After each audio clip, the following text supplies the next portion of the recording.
The Cherokee controlled 40,000 square miles of the Appalachian Mountains.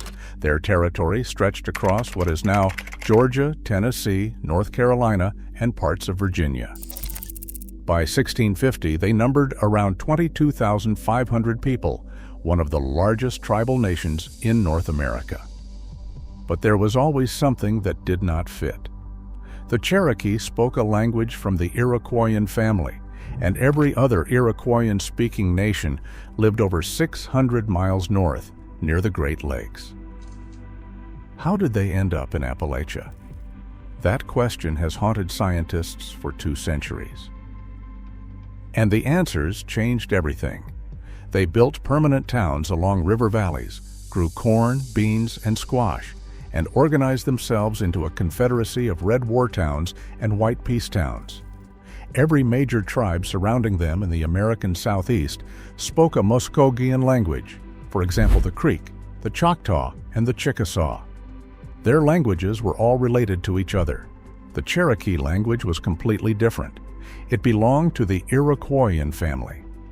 Every other Iroquoian-speaking nation on the continent, the Mohawk, the Seneca, the Onondaga, the Cayuga, the Oneida, and the Huron, lived over 600 miles to the north, clustered around the Great Lakes and the forests of upstate New York. So how did an Iroquoian-speaking people end up in the mountains of Appalachia, surrounded on all sides by nations who spoke entirely different languages? That question has been debated for over 200 years, and the answer, it turns out, depends on which evidence you trust.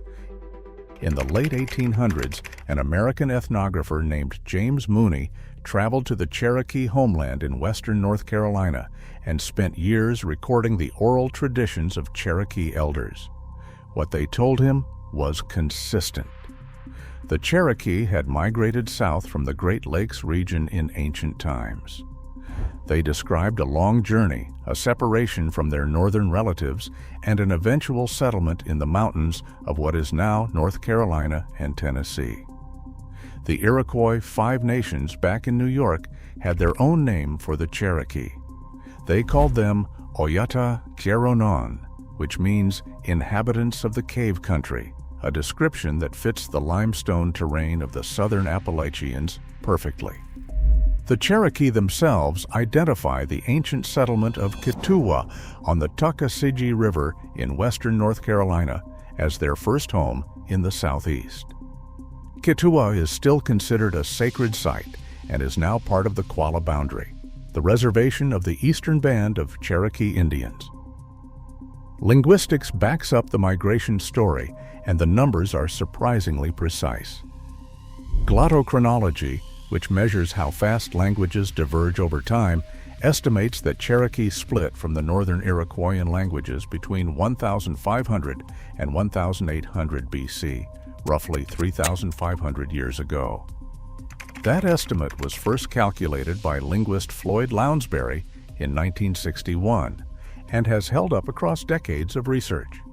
Despite being separated for over 3 millennia and over 600 miles of wilderness, Cherokee still shows structural similarities to Mohawk, Seneca, and Tuscarora. A 2017 quantitative study published in the Journal of Anthropological Research went further, estimating that Proto-Iroquoian dates to around 2624 BC and placing the most likely homeland in the Finger Lakes region of west-central New York. So, case closed, right? The Cherokee migrated south from the Great Lakes about 3,500 years ago. Not so fast. In 2007, anthropologist Thomas White of Appalachian State University published a study in Southeastern Archaeology that proposed something radical. White argued that the Proto-Iroquoian language did not originate near the Great Lakes at all. He claimed it was born in the Appalachian highlands. His evidence was built on archaeological and ecological data, showing that late archaic populations in the Appalachian Mountains shared a distinctive adaptation to the mast forests of the region, depending heavily on acorns and hickory nuts, using specific projectile point styles that trended along the north-south Appalachian axis, and showing signs of violent competition for control of valuable resources. White argued that both linguistic and molecular data were consistent with a Proto-Iroquoian homeland in Appalachia. If he is right, the entire migration story gets flipped upside down. The Cherokee did not come south from the Great Lakes. Instead, the Mohawk, Seneca, Haudenosaunee, and all the other northern Iroquoian nations migrated north from the Cherokee homeland. The Cherokee were the ones who stayed. This theory remains debated, but it has gained traction among some scholars, especially because the archaeological record in western North Carolina supports a long, continuous occupation. The Pisgah phase of South Appalachian Mississippian culture, lasting from roughly 1000 to 1500 AD, is directly linked to the ancestors of the historic Cherokee. Pisgah sites are found along the French Broad, Hiwassee, Little Tennessee, and Pigeon Rivers in western North Carolina. These settlements had platform mounds at their centers, palisaded walls around the villages, and council houses built on top of the earthen mounds. The people practiced Three Sisters agriculture of corn, beans, and squash, which provided up to 50 to 60% of their caloric intake. Burial sites show high-ranking adults with shell ear pins, turtle shell rattles, and even evidence of artificial cranial deformation, suggesting complex social hierarchies. The later Qualla phase, beginning around 1500 AD, is unquestionably Cherokee. Many archaeologists see a direct cultural evolution from Pisgah into Qualla, a continuous line stretching back at least 1,000 years before Europeans arrived. Go back even further, and the Middle Woodland period peoples who lived in western North Carolina between 200 and 600 AD are also believed to be ancestral to the Cherokee. They built what is now called the Biltmore Mound, discovered in 1984 near Asheville on the grounds of the Biltmore Estate. If this archaeological continuity holds, the Cherokee or their direct ancestors may have been in the southern Appalachians for 1,000 to possibly 2,000 years before Hernando de Soto's Spanish expedition of roughly 600 soldiers, enslaved people, and livestock entered Cherokee territories in May 1540, marking the first recorded European contact. The Tuscarora, the only other Iroquoian-speaking tribe in the southeast at the time of European contact, add another piece to this puzzle. They lived in the Carolinas until warfare forced them to migrate back north to New York around 1722, where they joined the Iroquois Confederacy as the Sixth Nation. If both the Cherokee and Tuscarora were southern outliers of an originally northern language family, their presence in the southeast needs a migration explanation, but if White is right and the language started in Appalachia, the Tuscarora return north was actually a first departure. Then DNA added another layer of complexity. A genetic study assembled mitochondrial DNA samples from individuals claiming Cherokee maternal ancestry, and it found results that surprised everyone. Instead of the standard Native American haplogroups A, B, C, D, and X, the most common lineage was haplogroup T, appearing in roughly 23% of the sample. Haplogroup T was followed by U, J, and H, lineages traditionally associated with populations of the Middle East, North Africa, and Europe. The frequency of haplogroup T in the Cherokee sample was remarkably close to the frequency found in Egypt. Some researchers argued this pointed to pre-Columbian contact between Old World populations and the ancestors of the Cherokee. Mainstream geneticists pushed back. They attributed these unexpected lineages to post-contact European admixture, pointing out that Cherokee populations intermarried extensively with European settlers throughout the 1700s and the 1800s. The American Society of Human Genetics has not certified any DNA markers as specific to individual southeastern tribes, making tribal-specific genetic identification extremely difficult.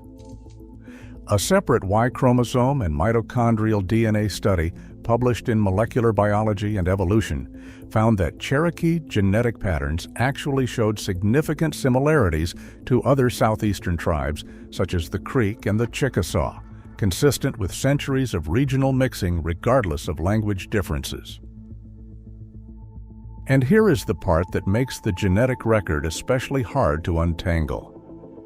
In the 1830s, under President Andrew Jackson's Indian Removal Act, the United States government forcibly relocated roughly 16,000 Cherokee from their ancestral homeland to present-day Oklahoma.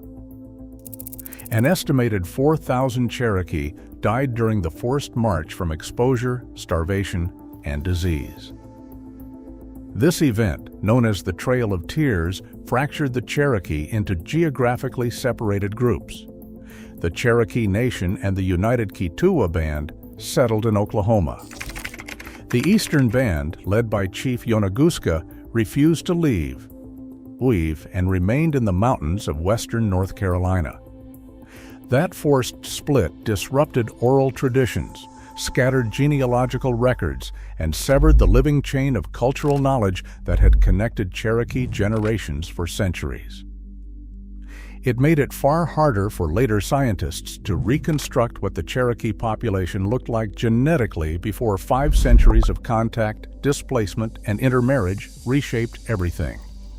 The Trail of Tears did not just displace a people. It fractured the very evidence that might have answered the origin question once and for all. Today, the Cherokee are the largest tribal nation in the United States, with over 400,000 enrolled citizens across 3 federally recognized tribes.